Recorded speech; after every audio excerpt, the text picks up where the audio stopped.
오늘 첫 번째 주인공은 야곱입니다. 여러분, 야곱은 인생의 고비고비의 종합 선물 세트를 가졌던 사람입니다. 여러분이 야곱은 하나님께 전적 의탁을 하고 하나님이 주신 지혜를 갖고 하면 되는데 그게 참 잘 안 되는 거예요. 그럼에도 불구하고 하나님은 하나님의 군대를 보내가 너를 지키겠다. 야곱이 기도를 하는데 이 야곱의 이 기도가 회복의 문을 열게 된 것입니다.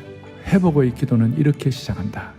첫 번째 기도가 뭔가? 하나님 되심에 먼저 초점을 맞추는 거예요. 두 번째 기도 제목은 자신이 얼마나 무가치한 존재인지를 고백하는 그런 내용이었어요. 세 번째는 뭔가? 나를 도와달라고 구체적으로 솔직하게 고백을 했어요.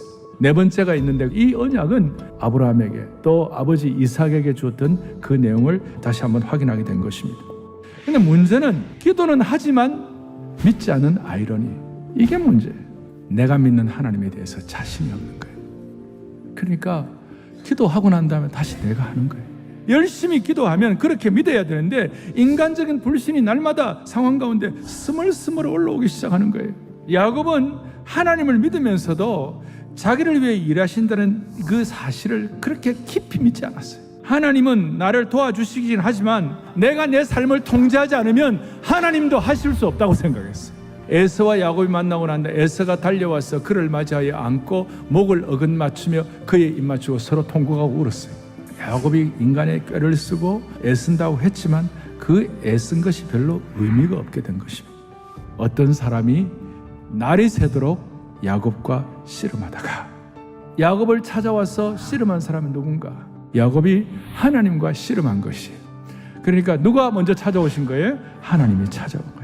회복의 시작은 인간적인 계획과 나름 인간적인 기도와 오해 이런 것들을 깨부시고 업그레이드 돼야 되는 것입니다. 부흥은 내가 깨어지는 것이에요. 부흥은 내게 있는 애서를 처리하는 것이에요. 부흥은 내가 내 삶을 통제하려고 하는 자기 속에 있는 잘못된 프레임을 처리하는 것이에요. 그러니까 하나님께서 네가 다시 네 이름 야곱이라 하지 마라. 너의 이름을 이스라엘이라고 하라. 하나님이 싸워주신다 이런 뜻이에요. 너 힘으로 인생 싸우며 살지 말고 내가 싸워줄게. 네 인생 네 지팡이 네 짚고 혼자 살지 말고 나한테 의지하면 내가 싸워줄게. 그게 이스라엘이라는 뜻이에요.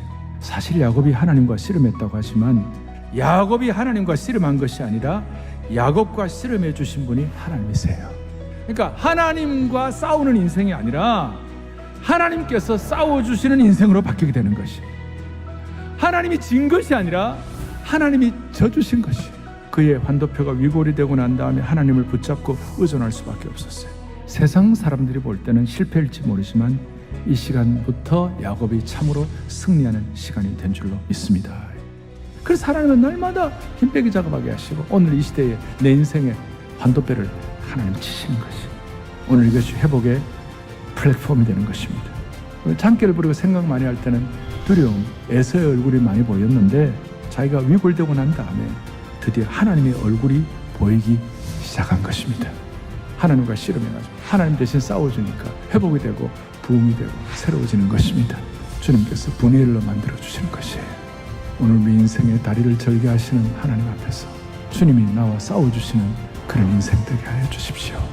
그리고 여러분의 인생에 해가 돋게 될 것입니다. 이것이 부흥의 시작입니다.